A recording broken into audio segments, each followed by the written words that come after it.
Hello, hello, hello, hello.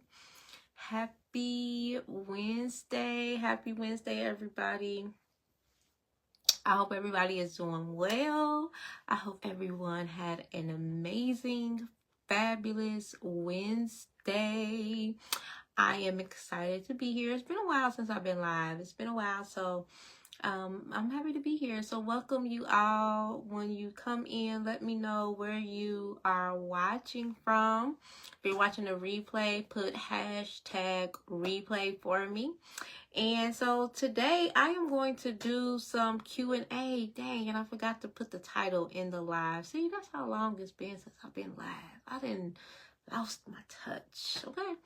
But today I want to do a Q&A, a live Q&A. So there are some questions, some reoccurring questions that I've received from several people. They have asked pretty much the same question. They may have worded it a little differently, but it's pretty much essentially what's the same thing. Outside of one question that only one person asked me, which I think is quite hilarious. So I'm going to go over these 5. Yes, so there are 5. You're going to see me look down because I have written them all out in my book. So we will go over those 5 Q&As. And as we go through these 5 Q&As, if you have any questions that you want to ask me as a certified etiquette consultant, please do so. Oh, and how rude of me. Let me introduce myself. So I am Kiana Antoinette. I am a certified etiquette consultant and the owner of Elegance with Antoinette School of Etiquette, where we believe that elegance is not merely what you do, but it's who you become. And we help you become the best version of yourself through proper etiquette and elegance. And so let's jump right into our Q&A. So question number 1 was, what if I use the wrong fork? Does it really matter? I would say yes, it does really matter. As someone who wants to be proper, poised in a dining setting, knowing what fork to use does matter. Now, if you are someone who does not care, which I would think that would be false because you have asked a question, and it was a recurring question, believe it or not. There was a few people that asked questions kind of similar to this. I would say that would be false, that you are not someone who is not interested in learning proper etiquette. So someone who is willing and wanting to learn proper etiquette, these things really do matter. What fork you use does matter. It does matter if you use the salad fork with the entree fork.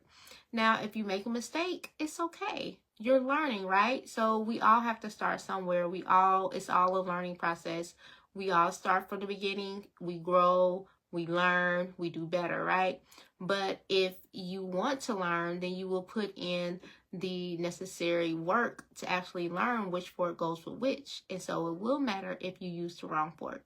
And then as you continue to learn and as you continue to put yourself in these type of dining environments, you will eventually learn which fork goes with which, if that's what you choose to do. So that was question number 1. Question number 2. Now, this is the funny question. It says, how can I eat barbecue wings elegantly on a date and don't tell me don't order it? Well, if you're going to order wings, barbecue wings, not just wings, but barbecue wings, okay? Let me get it straight. Barbecue wings on a date. There really is no elegant way to kind of eat barbecue wings. I mean, for one, let's just be clear. Chicken wings are a finger food. So you really don't want to look extra goofy trying to eat chicken wings with a fork and a knife, okay? So chicken wings are a finger food. Now, when I think about eating chicken wings, this messy, right? Barbecue chicken wings. Let me make sure I include the barbecue part. So the barbecue chicken wings, it can get really messy. So the same thing in a date, I kind of think about a business deal. Not saying that they're the same, but it's just how my mind works for dining etiquette, okay? When you are at a business lunch or a business dinner, The rule of thumb is to eat something that is not so messy, something where you could take small bites, be very poised, because the whole idea of the business meeting or the business luncheon dinner is to exchange information. You want to be able to converse with that person that you're having dinner with. I would think the same should be true for your date. So if you're on a date, especially if it's a first date, your goal, right, is, they say date, when you go on a date, you are exchanging data. So your goal is to be able to have a conversation with this person and talk to this person, get to know this person, right? And so if you're eating barbecue wings, it can get a little messy.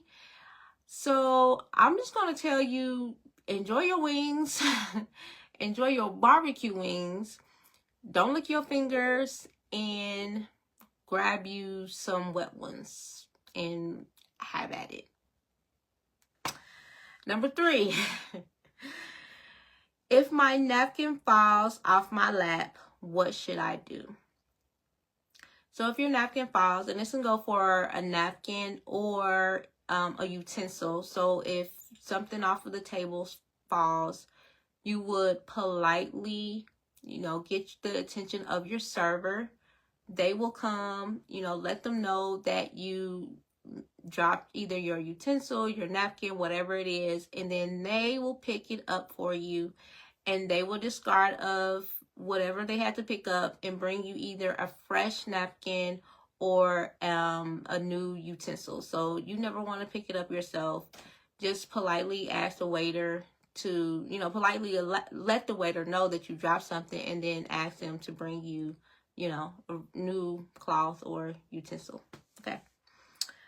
Number 4 was kind of fun too. I like this question. It says, when at a family function, who should be served first? So this question really just depends on the culture. So I know for me, in my family dynamics and our culture, it's always usually the elderly family members are served first. Then it's the children, then it's kind of everybody else. However, there are some cultures where at a family function, the men are served first. And I know that's kind of like, maybe I've seen that in my home with my grandparents. Like when we were just like our immediate family, I would see my grandmother always serve my grandfather first. But usually, like if we're in a family function, like a big family function, it's usually the elders of the family eat first. And then maybe your family, the children may eat first, and then everybody else. So this question is really centered around the culture, rather than it just being an etiquette rule. And again, etiquette is so diverse over many different continents and cultures. So it really, again, this question is really based on your family culture dynamics. And then the last question is it really necessary to wait until everyone receives their food to eat? And I would say, yes, it is. Because when you are dining with other people, the whole point of dining is to be together. It's about togetherness. It's about unity. And it can come across very rude and not very courteous if you kind of demand your food. If your food is ready, you demand your food before everybody else is eating. So for instance, if there's 5 people at a table, and out of the 5, maybe 2 of the people's food is done, is ready, they're keeping it warm because the other 3 meals are still being prepared, and they're fairly almost done as well, maybe 10 more minutes. And you demand that your food comes out, or you and the other person's food comes out first because it's already ready, without taking any regards for the other 3 people who may be just as hungry as you, who will have to sit there and wait and look at you eat your food and wait for theirs. So it just gives off that you're not being courteous, which is so not etiquette, right? So another part of etiquette is having good manners. And having good manners is being courteous. So you want to be courteous to the other people who are at the table. And so that's kind of like how it is at any restaurant. They usually wait until everyone's food is done and they bring it out. So that is our live Q&A. If you have any questions that you want to ask about dining etiquette, you want to receive a dining etiquette expert's advice, then definitely leave me a comment. Ask your question in the comment section and I will answer your question. I'll either more than likely I may do some more Q&A lives. I do have some more questions that people have asked, like individual questions that I'll go through and maybe do some more of these lives. But if you have a question that you want to ask, you can definitely drop your question in the comments below. And then also check out my website. So I will be having some courses coming up very soon. And check out my website. Look and see if there's anything that you are interested in. If you have an organization, if you have any type of events coming up where you want to learn about etiquette, definitely check out my website, see what all we offer, and you can reach out to me. My website is www.elegancewithantoinette.soe. elegancewithantoinette.soe.com. So I look forward to hearing from you all soon. I will be back very soon with another live, and stay connected with all of my content, and I will talk to you all soon. Take care. Bye.